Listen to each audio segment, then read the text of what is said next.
दोस्तों, ऐसा लग रहा है कि महाराष्ट्र में अब तोड़-फोड़ की राजनीति का एक नया दौर, नया सिलसिला शुरू होने जा रहा है। शिवसेना पार्टी के राष्ट्रीय प्रवक्ता संजय राउत ने कहा है कि अजीत पवार शरद पवार के 5-6 सांसद तोड़ने की कोशिश कर रहे हैं।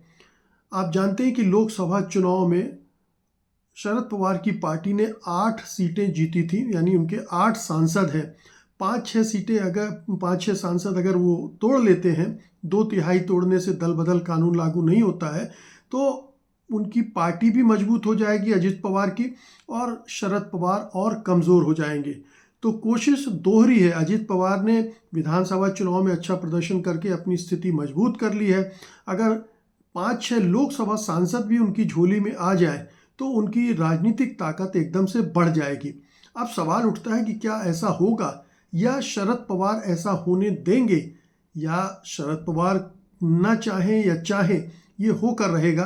क्योंकि अगर सांसदों के पीछे ईडी, सीबीआई, इनकम टैक्स लगा दिए जाएंगे तो फिर कौन सांसद है जो मुसीबत मोल लेगा, आफत मोल लेगा।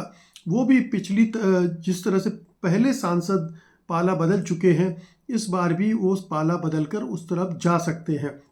इसके पहले खबर आई थी कि शरद पवार की पार्टी का एक विधायक टूटकर दूसरी तरफ जा रहा है, यानी एनडीए की तरफ जा रहा है, महायुति की तरफ जा रहा है। ये घोषणा लगभग हो चुकी थी। अब सांसदों को तोड़ने की बात आ रही है, विधायकों को तोड़ने का सिलसिला शुरू हो रहा है, और पता नहीं किस किस पार्टी के विधायक तोड़े जाएंगे। शिवसेना के भी तोड़े जा सकते हैं, कांग्रेस के भी तोड़े जा सकते हैं। तो अब ये तोड़ फोड़ करके, हालांकि इतनी सीटें जीत ली हैं बीजेपी, शिवसेना, शिंदे और अजित पवार ने, कि उन्हें ये सब नहीं करना चाहिए। लेकिन नहीं, ये चूंकि अब वो एक कल्चर बना दिया है बीजेपी ने तोड़ फोड़ का, तो अब हर पार्टी दूसरी पार्टी को तोड़कर अपने को मजबूत करने में लगी हुई है। और अगले 4-6 महीनों में आप देखेंगे कि महाराष्ट्र में फिर से वही दौर शुरू होगा कि जो पार्टियां छोटी बची हैं, कम जीत के, कम ताकत वाली, उनमें तोड़फोड़ होगी, और ख़ासतौर पर विधानसभा के स्तर पर ज़रूर तोड़फोड़ होगी।